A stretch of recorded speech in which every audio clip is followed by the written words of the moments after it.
1919 February Greenwich ನಿರೀಕ್ಷಣಾಲಯದಲ್ಲಿದ್ದ ಕೆಲ ವಿಜ್ಞಾನಿಗಳು ಬ್ರೆಜಿಲ್ನ ಪ್ರಿನ್ಸಿಪ್ನ ಕಡೆ ಹೊರಟಿದ್ರು. ಅಂದು ಆಧುನಿಕ ಉಪಕರಣ ಉಪಯೋಗಿಸಿ ಸೂರ್ಯಗ್ರಹಣದ ಫೋಟೋ ತೆಗೆಯುವುದು ಅವರ ಉದ್ದೇಶವಾಗಿತ್ತು. ಇಡೀ ವಿಶ್ವವೇ ಆ ಸೂರ್ಯಗ್ರಹಣಕ್ಕಾಗಿ ಎದುರು ನೋಡುತ್ತಿತ್ತು. ವಿಜ್ಞಾನಿಗಳ ಸಮೂಹ ಆ ಕ್ಷಣಕ್ಕಾಗಿ ಕಾಯುತ್ತಿತ್ತು. ಇದಕ್ಕೆ ಮುಖ್ಯ ಕಾರಣ ಒಬ್ಬ ಪೇಟೆಂಟ್ ಕ್ಲರ್ಕ್ ಮಂಡಿಸಿದ ಸಿದ್ಧಾಂತವಾಗಿತ್ತು. ಅವರ ಪ್ರಕಾರ ಸೂರ್ಯನ ಬಳಿಯಿಂದ ಬರುವ ಬೇರೆ ನಕ್ಷತ್ರದ ಬೆಳಕು ಬಾಗುವ ಸಾಧ್ಯತೆ ಇರುತ್ತದೆ. ಆದ್ದರಿಂದ ಅದರ ನಿಜವಾದ ಸ್ಥಾನದಿಂದ ಸ್ವಲ್ಪ ಸ್ಥಾನ ಪಲ್ಲಟಗೊಂಡು ನಾವದನ್ನು ಕಾಣುತ್ತೇವೆ ಎಂದಾಗಿತ್ತು. ಇಡೀ ವಿಜ್ಞಾನ ಲೋಕ ಈ ಥಿಯರಿಗೆ ವಿರುದ್ಧವಾಗಿತ್ತು. ಅದಕ್ಕೆ ಅನೇಕ ಕಾರಣಗಳೂ ಇತ್ತು. ಮೊದಲನೆಯದಾಗಿ ಗ್ರಾವಿಟಿಯ ಪಿತಾಮಹನಾದ ನ್ಯೂಟನ್ನ ಥಿಯರಿಯನ್ನು ತಪ್ಪೆಂದು ಆತನ ಥಿಯರಿ ಹೇಳುತ್ತಿತ್ತು. ಎರಡನೆಯದಾಗಿ ಅದು ಸಾಮಾನ್ಯರ ಬುದ್ಧಿಗೆ ನಿಲುಕದ ಥಿಯರಿಯಾಗಿತ್ತು. ಇದರಿಂದಾಗಿಯೇ ವಿಜ್ಞಾನ ಲೋಕಕ್ಕೆ ಆ ಥಿಯರಿ ತಪ್ಪೆಂದು ಸಾಬೀತುಪಡಿಸುವುದು ಅತ್ಯಗತ್ಯವಾಗಿತ್ತು. ಹೀಗೆ ಸೂರ್ಯಗ್ರಹಣ ಸಂಭವಿಸಿತ್ತು. ಅನೇಕ ನಿರೀಕ್ಷಣಾ ಕೇಂದ್ರಗಳಿಂದ ಫೋಟೋಗಳನ್ನು ತೆಗೆಯಲಾಗಿತ್ತು. ಅದನ್ನು ಪರಿಶೋಧಿಸಲು ಆರಂಭಿಸಿದಾಗ ಪರಿಶೋಧನೆಗೆ ಒಳಪಡಿಸಿದವರು ಬೆಚ್ಚಿ ಬಿದ್ದಿದ್ರು. ಆ ಪೇಟೆಂಟ್ ಕ್ಲರ್ಕ್ ಹೇಳಿದಂತೆ ಫೋಟೋದಲ್ಲಿ ನಕ್ಷತ್ರಗಳ ಸ್ಥಾನ ಅದರ ನಿಜವಾದ ಸ್ಥಾನಕ್ಕಿಂತ ದೂರ ಸರಿದು ಗೋಚರಿಸುತ್ತಿತ್ತು. ಇಡೀ ವಿಶ್ವವನ್ನೇ ಬೆಚ್ಚಿ ಬೀಳಿಸಿದಂತಹ ವಿಚಾರ ಅದಾಗಿತ್ತು. ನ್ಯೂಟನ್ನ ಗ್ರಾವಿಟಿಯನ್ನು ಆಧರಿಸಿ ಅಲ್ಲಿಯವರೆಗೆ ಅವು ಸರಿಯೆಂದು ಅರ್ಥ ಮಾಡಿಕೊಂಡಿದ್ದನ್ನು ಅದು ತಪ್ಪೆಂದು ಸಾಬೀತುಪಡಿಸಿತ್ತು. ನಾವು ಊಹಿಸಿದಂತೆ ಈ ಪ್ರಪಂಚ ವರ್ತಿಸುತ್ತಿಲ್ಲ ಎಂದು ಬಹುತೇಕರಿಗೆ ಅಂದು ಅರ್ಥವಾಗಿತ್ತು.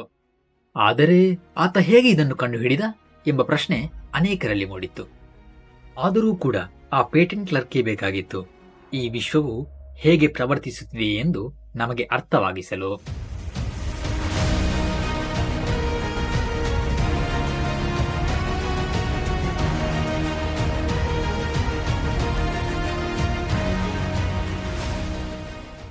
ನೀವು ಹೇಗೆ ಈ ವಿಡಿಯೋ ನೋಡುತ್ತಿದ್ದೀರಿ? ಕುಳಿತುಕೊಂಡೋ ಅಥವಾ ಮಲಗಿಕೊಂಡೋ?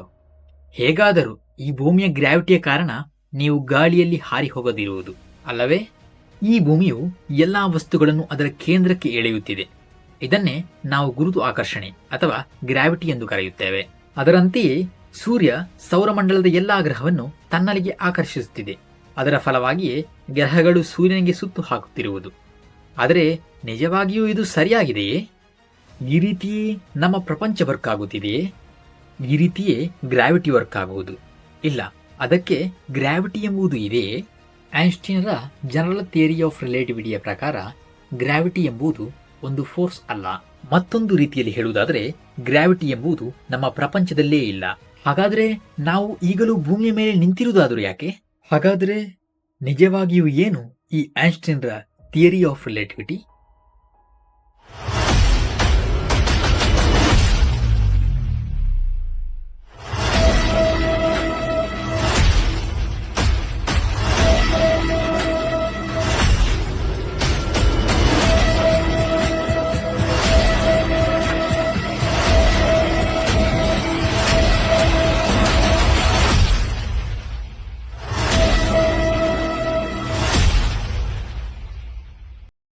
ಸಾವಿರದ 666 ಇಂಗ್ಲೆಂಡ್.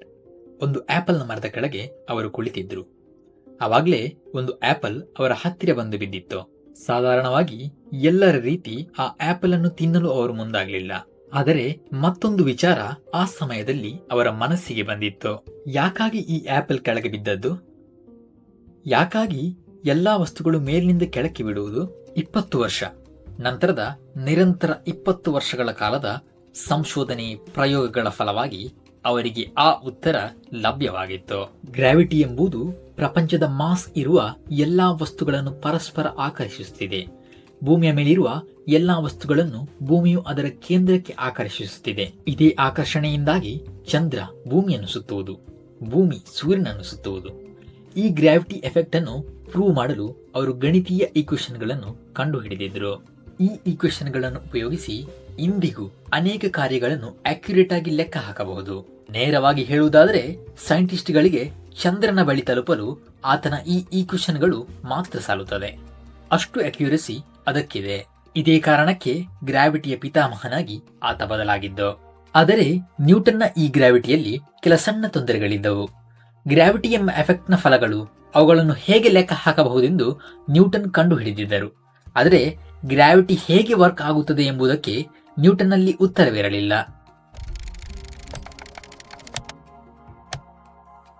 ವರ್ಷಗಳು ಉರುಳಿದ್ದವು. 1907 ಸ್ವಿಟ್ಜರ್ಲ್ಯಾಂಡ್ನ ಪೇಟೆಂಟ್ ಆಫೀಸ್ನಲ್ಲಿ ಕುಳಿತಿದ್ದಾಗ ಆಲ್ಬರ್ಟ್ ಐನ್ಸ್ಟೈನ್ಗೆ ಆ ಯೋಚನೆ ಬಂದಿತ್ತು. ಅದು ಅವರ ಜೀವನದ ಹ್ಯಾಪಿಯೆಸ್ಟ್ ಥಾಟ್ ಆಗಿತ್ತು. ಒಬ್ಬ ವ್ಯಕ್ತಿ ಒಂದು ದೊಡ್ಡ ಕಟ್ಟಡದಿಂದ ಕೆಳಗೆ ಬೀಳುತ್ತಾನೆ ಎಂದು ಭಾವಿಸೋಣ. ನಿಜವಾಗಿಯೂ ಕೂಡ ಇದೊಂದು ಒಳ್ಳೆಯ ಥಾಟ್ ಅಲ್ಲ ಎಂದು ನನಗೆ ತಿಳಿದಿದೆ. ಆದರೆ ನಾವಿಲ್ಲಿ ನೋಡುತ್ತಿರುವುದು ಕೆಳಗೆ ಬೀಳುವವರೆಗೆ ಅವರಲ್ಲಿನ ಫೀಲಿಂಗ್ಸ್ ಆಗಿದೆ. ಇನ್ನು ಆ ಬೀಳುವ ಸಂದರ್ಭದಲ್ಲಿ ಕೈಯಲ್ಲಿರುವ ಆಪಲ್ ಅನ್ನು ಆತ ಬಿಡುತ್ತಾರೆಂದು ಭಾವಿಸೋಣ. ನಂತರದಲ್ಲಿ ಆ ಆಪಲ್ ಕೂಡ ಅವನೊಂದಿಗೆ ಕೆಳಗೆ ಬೀಳಲು ಪ್ರಾರಂಭಿಸುತ್ತದೆ.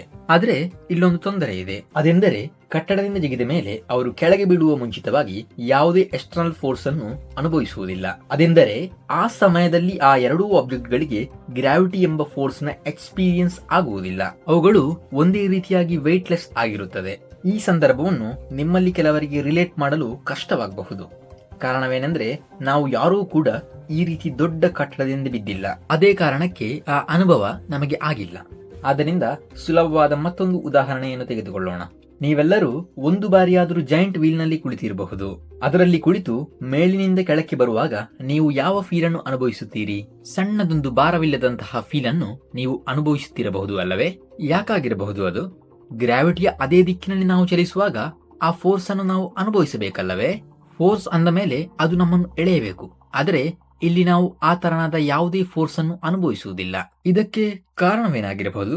ಇದೇ ಚಿಂತೆ ಐನ್ಸ್ಟೈನರಿಗೂ ಕಾಡಿತ್ತು. ಕಾರಣ ಗ್ರಾವಿಟಿ ಬೇರೆ ಫೋರ್ಸ್ ನಂತೆ ಒಂದು ಫೋರ್ಸ್ ಆಗಿದ್ರೆ ಅದು ನಮ್ಮನ್ನು ಎಳೆಯುವ ಅನುಭವ ನಮಗೆ ಆಗುತ್ತಿತ್ತು. ನ್ಯೂಟನ್ ಕಂಡು ಹಿಡಿದಂತೆ ಗ್ರಾವಿಟಿ ಅಷ್ಟು ಸಿಂಪಲ್ ಆಗಿ ವರ್ಕ್ ಆಗುವುದಿಲ್ಲ ಎಂದು ಐನ್ಸ್ಟೈನರಿಗೆ ಅರ್ಥವಾಗಿತ್ತು. ಹೀಗೆ ಸತತ 8 ವರ್ಷಗಳ ಸಂಶೋಧನೆ ಪ್ರಯೋಗಗಳ ನಂತರ ಐನ್ಸ್ಟೈನರಿಗೆ ಆ ಉತ್ತರ ಲಭ್ಯವಾಗಿತ್ತು. General theory of relativity. 1915 ನವೆಂಬರ್ನಲ್ಲಿ ಅವರು ಜನರಲ್ ಥಿಯರಿ ಆಫ್ ರಿಲೇಟಿವಿಟಿಯನ್ನು ಪಬ್ಲಿಷ್ ಮಾಡಿದ್ರು. ಅದಾದ ನಂತರ ಅನೇಕ ವಿಮರ್ಶನೆಗಳನ್ನು ಅವರು ಎದುರಿಸಿದ್ರು. ಕಾರಣ ಗ್ರಾವಿಟಿಯ ಪಿತಾಮಹನಾದ ನ್ಯೂಟನ್ನ ಗ್ರಾವಿಟಿಯನ್ನು ವಿರೋಧಿಸುತ್ತಿತ್ತು ಆ ಥಿಯರಿ. ಮಾತ್ರವಲ್ಲ, ಅದುವರೆಗೆ ಜನರಿಗೆ ವಿಶ್ವದ ಬಗೆಗಿದ್ದ ನಂಬಿಕೆಯನ್ನು ಬುಡಮೇಲಾಗಿಸುತ್ತಿತ್ತು ಆ ಥಿಯರಿ. ಹಾಗಿದ್ರೆ ಏನಾಗಿರಬಹುದು ಈ ಜನರಲ್ ಥಿಯರಿ ಆಫ್ ರಿಲೇಟಿವಿಟಿ? ಆದರೆ ಅದರೊಳಗೆ ಹೋಗುವ ಮುಂಚೆ ನಿಮ್ಮನ್ನು ನೆನಪಿಸಬೇಕಾದ ಇನ್ನೊಂದು ವಿಚಾರವಿದೆ. ನೀವು ಡೀಪ್ ಸ್ಪೇಸ್ನಲ್ಲಿ ಇದ್ದೀರೆಂದು ಭಾವಿಸೋಣ. ನೀವು ಒಂದು ಬಾಲ್ ಅನ್ನು ಸ್ಪೇಸ್ಗೆ ಎಸೆಯುತ್ತೀರಿ. ಅದರ ಚಲನೆ ಏನಾಗಿರಬಹುದು?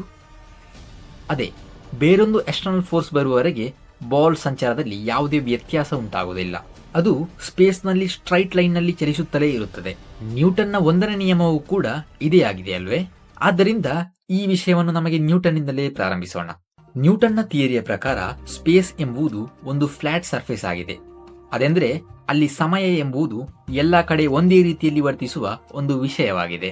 ಅಲ್ಲಿ ಗ್ರಾವಿಟಿ ಎಂಬುದು ಮಾಸ್ ಇರುವ ಎರಡು ವಸ್ತುಗಳ ನಡುವೆ ಆಕರ್ಷಣೆ ನಡೆಸುವ ಒಂದು ದುರ್ಬಲ ಫೋರ್ಸ್. ಸುಮಾರು 100 ವರ್ಷಗಳ ಕಾಲ ಜನ ಇದನ್ನು ಹೀಗೆಂದೇ ನಂಬಿದ್ರು. ಆದರೆ ಐನ್ಸ್ಟೈನ್ ರವರ ಥಿಯರಿ ಆಫ್ ರಿಲೇಟಿವಿಟಿಯ ಪ್ರಕಾರ ಗ್ರಾವಿಟಿ ಎಂಬ ಫೋರ್ಸ್ ಪ್ರಪಂಚದಲ್ಲೇ ಇಲ್ಲ. ಗ್ರಾವಿಟಿಯನ್ನು ಮತ್ತೊಂದು ರೀತಿಯಲ್ಲಿ ಐನ್ಸ್ಟೈನ್ ರವರು ಕಂಡಿದ್ರು. ಗ್ರಾವಿಟಿಯನ್ನು ಸ್ಪೇಸ್ನ ಒಂದು ಜಿಯೋಮೆಟ್ರಿಯಾಗಿ ಐನ್ಸ್ಟೈನ್ ರವರು ಕಂಡಿದ್ರು.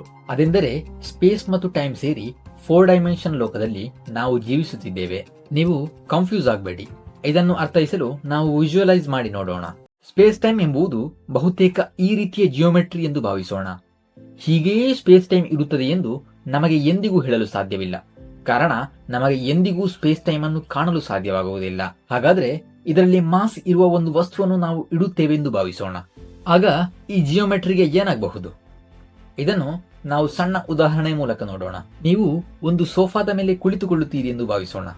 ನೀವು ಕುಳಿತುಕೊಳ್ಳುವ ಸಂದರ್ಭದಲ್ಲಿ ಸೋಫಾದ ಸರ್ಫೇಸ್ ಏನಾಗುತ್ತದೆ? ಅದು ರಬ್ಬರ್ನಂತೆ ಒಳ ಹೋಗುತ್ತದೆ.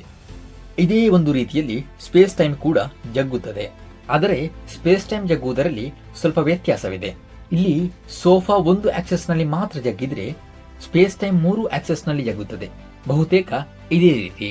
ಹಾಗಾದ್ರೆ ಮಾಸ್ ಇರುವ ವಸ್ತುಗಳು ಸ್ಪೇಸ್ ಅನ್ನು ಜಗ್ಗಿಸುತ್ತದೆ ಎಂದು ನಮಗೆ ಅರ್ಥವಾಯಿತು. ಆದರೆ ಈ ಕರ್ವೇಚರ್ ಮತ್ತು ಗ್ರಾವಿಟಿಯ ಮಧ್ಯೆ ಇರುವ ಸಂಬಂಧವಾದರೂ ಏನು? ಅದೆಂದ್ರೆ ಸೂರ್ಯನ ಆಕರ್ಷಣೆ ಇಲ್ಲದೆ ಭೂಮಿ ಹೇಗೆ ಸೂರ್ಯನನ್ನು ಸುತ್ತುತ್ತಿದೆ? ಥಿಯರಿ ಆಫ್ ರಿಲೇಟಿವಿಟಿಯ ಪ್ರಕಾರ ಇಲ್ಲಿ ಸೂರ್ಯ ಭೂಮಿಯನ್ನು ಆಕರ್ಷಿಸುತ್ತಿಲ್ಲ, ಭೂಮಿ ಸೂರ್ಯನನ್ನು ಸುತ್ತುವುದೂ ಇಲ್ಲ. ಇಲ್ಲಿ ನಡೆಯುವುದು ನಾವು ಆ ಬಾಲ್ನ ವಿಚಾರದಲ್ಲಿ ಹೇಳಿದಂತೆ ಸ್ಪೇಸ್ನಲ್ಲಿ ಎಕ್ಸ್ಟರ್ನಲ್ ಫೋರ್ಸ್ ಇಲ್ಲದಿರುವುದರಿಂದ ಭೂಮಿ ಸ್ಟ್ರೈಟ್ ಲೈನ್ ನಲ್ಲಿ ಚಲಿಸುತ್ತಿದೆ. ಆದರೆ ಆ ಸ್ಟ್ರೈಟ್ ಲೈನ್ ಸೂರ್ಯನ ಭಾರದ ಕಾರಣಕ್ಕೆ ಜಗ್ಗಿದೆ. ಚಂದ್ರನೂ ಕೂಡ ಭೂಮಿಯನ್ನು ಸುತ್ತುವುದು ಇದೇ ಕಾರಣದಿಂದ. ಹಾಗಾದ್ರೆ ಭೂಮಿಯಲ್ಲಿ ನಮಗೆ ಅನುಭವವಾಗುವ ಗ್ರಾವಿಟಿಯ ಕಾರಣ ಇದೇ ಆಗಿದೆ? ಹೌದು, ನಾವೆಲ್ಲರೂ ಜೀವಿಸುತ್ತಿರುವುದು ಸ್ಪೇಸ್ ಟೈಮ್ನ ಒಳಗೆ. ಇಲ್ಲಿ ಎಕ್ಸ್ಟರ್ನಲ್ ಫೋರ್ಸ್ ಇಲ್ಲದಿದ್ದರೆ ಎಲ್ಲಾ ವಸ್ತುಗಳು ಸ್ಟ್ರೈಟ್ ಲೈನ್ ನಲ್ಲಿ ಚಲಿಸುತ್ತದೆ. ಅದು ಸ್ಪೇಸ್ ನಲ್ಲಿ ಮಾತ್ರವಲ್ಲ, ಭೂಮಿಯ ಮೇಲೂ ಅದೇ ರೀತಿ. ಒಂದು ಉದಾಹರಣೆ ತೆಗೆದುಕೊಳ್ಳುವುದಾದರೆ, ಒಂದು ಆಪಲ್ ಅನ್ನು ನಾವು ಭೂಮಿಯ ಮೇಲೆ ಇಡುತ್ತೇವೆಂದು ಭಾವಿಸುವುದಾದರೆ ಪ್ರಪಂಚದಲ್ಲಿನ ಎಲ್ಲಾ ವಸ್ತುಗಳಂತೆ ಆ ಆಪಲ್ ಕೂಡ ಸ್ಟ್ರೈಟ್ ಲೈನ್ ನಲ್ಲಿ ಚಲಿಸಲು ಪ್ರಾರಂಭಿಸುತ್ತದೆ. ಆದರೆ ಆ ಸ್ಟ್ರೈಟ್ ಲೈನ್ ಎಂದು ಹೇಳಲಾದದ್ದು ಭೂಮಿಯ ಮಾಸ್ನಿಂದ ತುಂಬಾ ಅಧಿಕವಾಗಿ ಜಗ್ಗಿದೆ. ಹೀಗೆ ಆ ಜಗ್ಗಿದ ಸ್ಪೇಸ್ ನಲ್ಲಿ ಆಪಲ್ ಚಲಿಸುತ್ತಿದೆ, ಒಂದು ಎಕ್ಸ್ಟರ್ನಲ್ ಫೋರ್ಸ್ ಬರುವವರೆಗೂ. ಈಗ ನಮಗೆ ಆಪಲ್ ಹೇಗೆ ಕೆಳಗೆ ಬೀಳುತ್ತದೆ, ಸ್ಪೇಸ್ ಟೈಮ್ ಹೇಗೆ ವರ್ಕ್ ಆಗುತ್ತದೆ ಎಂದು ಅರ್ಥವಾಯಿತು. ಆದರೆ ಇದನ್ನು ಸ್ಪೇಸ್ ಟೈಮ್ ಎಂದು ಯಾಕೆ ಕರೆಯುತ್ತಾರೆ? ಇದರಲ್ಲಿ ಸಮಯ ಬರುವುದೇ ಇಲ್ಲವಲ್ಲ. ಇದನ್ನು ನೀವು ತಿಳಿದುಕೊಳ್ಬೇಕಾದ್ರೆ ನಿಮಗೆ ಇನ್ನೊಂದು ವಿಷಯ ಅರ್ಥವಾಗಬೇಕಿದೆ. ಬೆಳಕಿನ ವೇಗ ಎಂಬುದು ಪ್ರಪಂಚದ ಎಲ್ಲಾ ಸ್ಥಳಗಳಲ್ಲೂ ಸ್ಥಿರವಾಗಿರುತ್ತದೆ. ಇದು ಪ್ರಪಂಚದ್ದೇ ಆದ ಒಂದು ನಿಯಮ. ಆದ್ದರಿಂದ ಸ್ಪೇಸ್ ಕರ್ವ್ ಆದ ಸ್ಥಳದಲ್ಲೂ ಸ್ಪೇಸ್ ಕರ್ವ್ ಆಗದ ಸ್ಥಳದಲ್ಲೂ ಬೆಳಕಿನ ವೇಗ ಒಂದೇ ರೀತಿಯದ್ದಾಗಿರುತ್ತದೆ. ಇದು ನಿಮಗೆ ಅರ್ಥವಾಗಲು ಒಂದು ಸಣ್ಣ ಉದಾಹರಣೆಯನ್ನು ನೀಡುತ್ತೇನೆ. ಇಲ್ಲಿ 2 ಸ್ಥಳಗಳಿವೆ. ಒಂದರಲ್ಲಿ ಸ್ಪೇಸ್ ಟೈಮ್ ತುಂಬಾ ಬೆಂಡ್ ಆಗಿದೆ, ಎರಡನೆಯದರಲ್ಲಿ ಸ್ಪೇಸ್ ಟೈಮ್ ಬೆಂಡ್ ಆಗಿಲ್ಲ. ಇಲ್ಲಿ ಎ ಇಂದ ಬಿಗೆ ನಾವು ಬೆಳಕಿನ ಕಿರಣವನ್ನು ಬಿಡುವುದಾದ್ರೆ, ಒಂದನೇ ಸ್ಥಳದಲ್ಲಿ ಸ್ಪೇಸ್ ಜಗ್ಗಿರುವುದರಿಂದ ಸ್ವಾಭಾವಿಕವಾಗಿ ಬೆಳಕಿನ ಕಿರಣವು ಬಾಗುತ್ತದೆ. Speed equal to distance by time, ಅಂದ್ರೆ ವೇಗ ಸಮ ದೂರ ಭಾಗಿಸು ಸಮಯ ಎಂದು ನಮಗೆ ತಿಳಿದಿದೆ. ಇಲ್ಲಿ ಬೆಳಕಿನ ವೇಗದಲ್ಲಿ ಯಾವುದೇ ಬದಲಾವಣೆ ಇಲ್ಲ. ಆದರೆ ಕರ್ವ್ ಆದ ಸ್ಥಳದಲ್ಲಿ ಬೆಳಕು ಸಂಚರಿಸಿದ ದೂರ ಜಾಸ್ತಿ ಆಗಿರುತ್ತದೆ. ಆದ್ದರಿಂದ ಅಲ್ಲಿ ಸ್ವಾಭಾವಿಕವಾಗಿ ಬೆಳಕು ಸಂಚರಿಸಲು ತೆಗೆದುಕೊಳ್ಳುವ ಸಮಯವೂ ಕೂಡ ಜಾಸ್ತಿ ಆಗುತ್ತದೆ. ಅಂದ್ರೆ ಕರ್ವ್ ಆಗದ ಪ್ರದೇಶದಲ್ಲಿ ಬೆಳಕು ಪಾಯಿಂಟ್ ಬಿಗೆ ತಲುಪುವಾಗ ಕರ್ವ್ ಆದ ಪ್ರದೇಶದಲ್ಲಿ ಬೆಳಕು ಪಾಯಿಂಟ್ ಬಿಗೆ ತಲುಪಿರುವುದಿಲ್ಲ. ಅಂದ್ರೆ ಕರ್ವ್ ಆಗದ ಪ್ರದೇಶಕ್ಕಿಂತ ಕರ್ವ್ ಆದ ಪ್ರದೇಶದಲ್ಲಿ ಸಮಯವು ಸ್ಲೋ ಆಗಿ ಚಲಿಸಿದೆ. ಜನರಲ್ ಥಿಯರಿ ಆಫ್ ರಿಲೇಟಿವಿಟಿಯ ಪ್ರಕಾರ ಸ್ಪೇಸ್ ಮತ್ತು ಸಮಯ ಪರಸ್ಪರ ಸಂಬಂಧಿಸಿದೆ. ಎಲ್ಲಿ ಸ್ಪೇಸ್ ಜಾಸ್ತಿ ಬೆಂಡ್ ಆಗಿರುತ್ತದೋ ಅಲ್ಲಿ ಸಮಯವು ಸ್ಲೋ ಆಗಿರುತ್ತದೆ.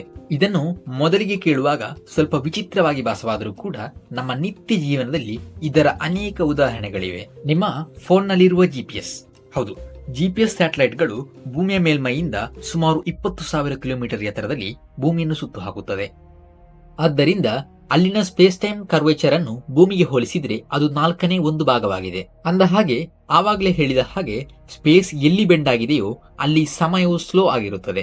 ಅಂದ್ರೆ ಭೂಮಿಯ ಸಮಯಕ್ಕೆ ಹೋಲಿಸಿದ್ರೆ ಸ್ಯಾಟಲೈಟ್ ನ ಸಮಯ ಸ್ವಲ್ಪ ವೇಗವಾಗಿ ಚಲಿಸುತ್ತದೆ. ಆದ್ದರಿಂದ ಪ್ರತಿ ದಿವಸಕ್ಕೆ 45 ಮೈಕ್ರೋ ಸೆಕೆಂಡ್ಗಳಷ್ಟು ಸಮಯದಲ್ಲಿ ವ್ಯತ್ಯಾಸವಿದೆ. ಇದಕ್ಕೆ ಪರಿಹಾರವಾಗಿ ಥಿಯರಿ ಆಫ್ ರಿಲೇಟಿವಿಟಿಯನ್ನು ಉಪಯೋಗಿಸಿ ನಿರ್ಮಿಸಲಾದ ಕಂಪ್ಯೂಟರ್ ಚಿಪ್ಗಳು ಸ್ಯಾಟಲೈಟ್ ನಲ್ಲಿನ ಅಟಾಮಿಕ್ ಕ್ಲಾಕ್ ನಲ್ಲಿನ ಸುತ್ತುಗಳನ್ನು ಲೆಕ್ಕ ಹಾಕುತ್ತದೆ. ಥಿಯರಿ ಆಫ್ ರಿಲೇಟಿವಿಟಿಯ ಈ ಉಪಯೋಗ ಇಲ್ಲದಿದ್ದರೆ GPS ಎಲ್ಲಾ ದಿನವೂ ಬಹುತೇಕ 10 ಕಿಲೋಮೀಟರ್ ದೂರದ ವ್ಯತ್ಯಾಸವನ್ನು ಸೃಷ್ಟಿಸುತ್ತಿತ್ತು. ಸ್ಪೇಸ್ ಟೈಮ್ ನ ಕುರಿತಾಗಿ ಸಣ್ಣದೊಂದು ಐಡಿಯಾ ನಿಮಗೆ ಸಿಕ್ಕಿದೆ ಎಂದು ನಾನು ಭಾವಿಸುತ್ತೇನೆ. ಆದರೆ ಇನ್ನು ನಮಗೆ ಬರುವ ಒಂದು ಸಂಶಯ, ಯಾಕಾಗಿ ಇನ್ನೂ ಶಾಲೆಗಳಲ್ಲಿ ನ್ಯೂಟನ್ನ ಗ್ರಾವಿಟೇಷನ್ ಥಿಯರಿಯನ್ನೇ ಕಲಿಸಲಾಗುತ್ತಿದೆ? ಹೌದು, ಅದಕ್ಕೆ ಅನೇಕ ಕಾರಣಗಳಿವೆ. ಮುಖ್ಯವಾಗಿ ನ್ಯೂಟನ್ನ ಈಕ್ವೇಷನ್ಗಳು ನೀಡುವ ಉತ್ತರಗಳು ಇಂದಿಗೂ ಅತ್ಯಂತ ಸ್ಪಷ್ಟವಾಗಿದೆ. ಅಷ್ಟೇ ಅಲ್ಲ, ನಮ್ಮ ಶಾಲೆಗಳಲ್ಲಿ ಕಲಿಸುವ ಎಲ್ಲಾ ಫಿಸಿಕ್ಸ್ ಕೂಡ ನ್ಯೂಟೋನಿಯಂ ಫಿಸಿಕ್ಸೇ ಆಗಿದೆ. ಫೋರ್ಸ್ನಿಂದ ಚಲನೆಯವರೆಗೂ ಎಲ್ಲದಕ್ಕೂ ನ್ಯೂಟನ್ನ ಆಶಯವೇ ಮೂಲ. ಐನ್ಸ್ಟೀನ್ನ ಥಿಯರಿ ಒಂದು ಆಧುನಿಕ ಆಶಯವಾಗಿದೆ. ಪ್ರಪಂಚ ಆ ರೀತಿ ನಿರ್ಮಿಸಲ್ಪಟ್ಟಿದೆಯಾದರೂ ಥಿಯರಿ ಆಫ್ ರಿಲೇಟಿವಿಟಿಯನ್ನು ಒಂದು ಮಗು ಅರ್ಥ ಮಾಡಿಕೊಳ್ಳುವುದು ಕಷ್ಟ ಸಾಧ್ಯ, ಮುಖ್ಯವಾಗಿ ಅದರಲ್ಲಿನ ಗಣಿತೀಯ ಸೂತ್ರಗಳು.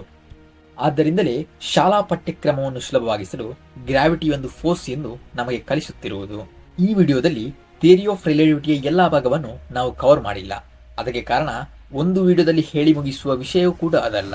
ಹೇಳಿ ಮುಗಿಸಿದ್ರೆ ಅನೇಕ ಸಂಶಯಗಳು ನಿಮ್ಮಲ್ಲಿ ಬರಬಹುದು. ಕಾರಣ ಅಷ್ಟು ಕಾಂಪ್ಲೆಕ್ಸಿಟಿ ಈ ಥಿಯರಿ ಆಫ್ ರಿಲೇಟಿವಿಟಿಯಲ್ಲಿದೆ. ಐನ್ಸ್ಟೀನ್ ಮೊದಲ ಬಾರಿಗೆ ಈ ಥಿಯರಿಯನ್ನು ಪ್ರಸ್ತಾಪಿಸಿದಾಗ ವಿಜ್ಞಾನಿ ವರ್ಗದ ಪ್ರತಿಕ್ರಿಯೆ ವಿಮರ್ಶೆ ಎಂಬುದು ಮಾತ್ರವಾಗಿತ್ತು. ತಾವು ಅರಿತ ರೀತಿಯಲ್ಲಿ ಪ್ರಪಂಚ ನಡೆಯುತ್ತಿಲ್ಲ ಎಂಬುದನ್ನು ಒಪ್ಪಿಕೊಳ್ಳಲು ಅಂದು ಯಾರಿಗೆ ಸಾಧ್ಯವಿರಲಿಲ್ಲ. ಮಾತ್ರವಲ್ಲ, ಅಲ್ಲಿ ಐನ್ಸ್ಟೀನರಲ್ಲಿ ಸರಿಯಾದ ಆಧಾರವೂ ಇರಲಿಲ್ಲ. ಕಾರಣ ಐನ್ಸ್ಟೀನರಿಗೆ ಇದನ್ನು ಪರೀಕ್ಷಿಸಲು ಅಲ್ಲಿ ದೊಡ್ಡದೊಂದು ಅಡೆತಡೆ ಎದುರಾಗಿತ್ತು. ಅದೇ 1ನೇ ವಿಶ್ವಯುದ್ಧ. ಐನ್ಸ್ಟೀನ್ ಆ ಸಮಯದಲ್ಲಿ ಜರ್ಮನಿಯಲ್ಲಿದ್ದರು.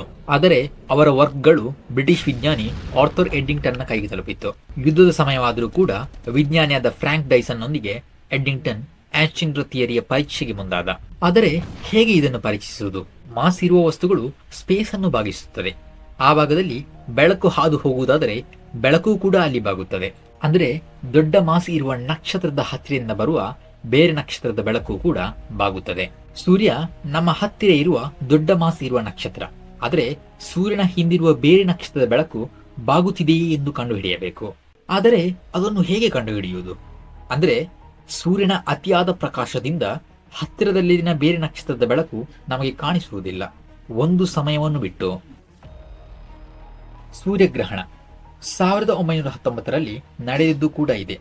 ಹೀಗೆ ಆ ಸೂರ್ಯಗ್ರಹಣದ ಫೋಟೋ ತೆಗೆಯಲು ಅವರು ತಯಾರಾದರು. ಅವರು ತೆಗೆಯುವ ಫೋಟೋದಲ್ಲಿ ಬೇರೆ ನಕ್ಷತ್ರದ ನಿಜವಾದ ಸ್ಥಾನದಲ್ಲಿ ಬದಲಾವಣೆ ಉಂಟಾಗಿದ್ರೆ ಬೆಳಕು ಬಾಗಿದೆ ಎಂದು ಅರಿವಾಗುತ್ತದೆ. ಹೀಗೆ ಫೋಟೋ ತೆಗೆದರು. ಥಿಯರಿ ಆಫ್ ರಿಲೇಟಿವಿಟಿಯನ್ನು ಉಪಯೋಗಿಸಿ ಐನ್ಸ್ಟೀನ್ ಹೇಳಿದ ಅದೇ ಜಾಗದಲ್ಲಿ ನಕ್ಷತ್ರದ ಸ್ಥಾನವಿತ್ತು. ಆ ಫೋಟೋ ಐನ್ಸ್ಟೀನ್ರ ಜೀವನವನ್ನೇ ಬದಲಾಯಿಸಿತು.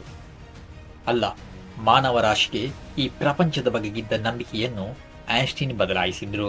ಈ ಘಟನೆಯ ನಂತರ ವಿಜ್ಞಾನಿಗಳಿಗೆ ಮಾತ್ರ ತಿಳಿದಿದ್ದ ಐನ್ಸ್ಟೀನ್ ವಿಶ್ವದ ಮೂಲೆ ಮೂಲೆಗಳಲ್ಲಿ ಪರಿಚಿತನಾದ. ಇಂದು ಕೂಡ ಮನುಕುಲದ ಮಹತ್ವವಾದ ಆವಿಷ್ಕಾರವಾಗಿ ಐನ್ಸ್ಟೀನ್ರ ಥಿಯರಿ ಆಫ್ ರಿಲೇಟಿವಿಟಿಯನ್ನು ಎಲ್ಲರೂ ಬೆರಗುಗಣ್ಣಿನಿಂದ ನೋಡುತ್ತಾರೆ. ಒಬ್ಬ ಮನುಷ್ಯನು ಯೋಚಿಸಬಹುದಾದ ಎಲ್ಲೆಯನ್ನು ಮೀರಿತು ಐನ್ಸ್ಟೀನ್ರ ಆ ಆವಿಷ್ಕಾರ. Time magazine person of the century ಎಂದು ಐನ್ಸ್ಟೀನ್ರನ್ನು ಕರೆದಿತ್ತು. ನೇರವಾಗಿ ಹೇಳುವುದಾದರೆ ಜೀನಿಯಸ್ ಎಂಬ ಪದದ ಮತ್ತೊಂದು ಅರ್ಥವಾಗಿ ಐನ್ಸ್ಟೀನ್ರವರು ಬದಲಾಗಿದ್ದರು. ಆದರೂ ಕೂಡ ಐನ್ಸ್ಟೀನ್ರ ಥಿಯರಿ ಆಫ್ ರಿಲೇಟಿವಿಟಿಯ ಕುರಿತು ಇಂದಿಯೂ ಕೆಲ ಪ್ರಶ್ನೆಗಳಿವೆ. ಯಾಕಾಗಿ ಮಾಸ್ ಇರುವ ವಸ್ತು ಸ್ಪೇಸ್ ಅನ್ನು ಬಾಗಿಸುತ್ತದೆ? ಮಾಸ್ ಮತ್ತು ಸ್ಪೇಸ್ಗಿರುವ ಸಂಬಂಧವಾದರೆ ಏನು? ಐಸಾಕ್ ನ್ಯೂಟನ್ ಗ್ರಾವಿಟಿಯ ನಂತರದ ಪರಿಣಾಮವನ್ನು ಕಂಡುಹಿಡಿದರು. ಐನ್ಸ್ಟೀನ್ ಕಂಡುಹಿಡಿದದ್ದು ಗ್ರಾವಿಟಿ ಹೇಗೆ ವರ್ಕ್ ಆಗುತ್ತದೆ ಎಂದು. ಆದರೆ ಈ ಗ್ರಾವಿಟಿ ಅಂದರೆ ಏನು, ಅಥವಾ ಯಾಕಾಗಿ ಇದು ನಡೆಯುತ್ತಿದೆ ಎಂಬ ಪ್ರಶ್ನೆಗೆ ಇಂದಿಗೂ ಉತ್ತರವಿಲ್ಲ.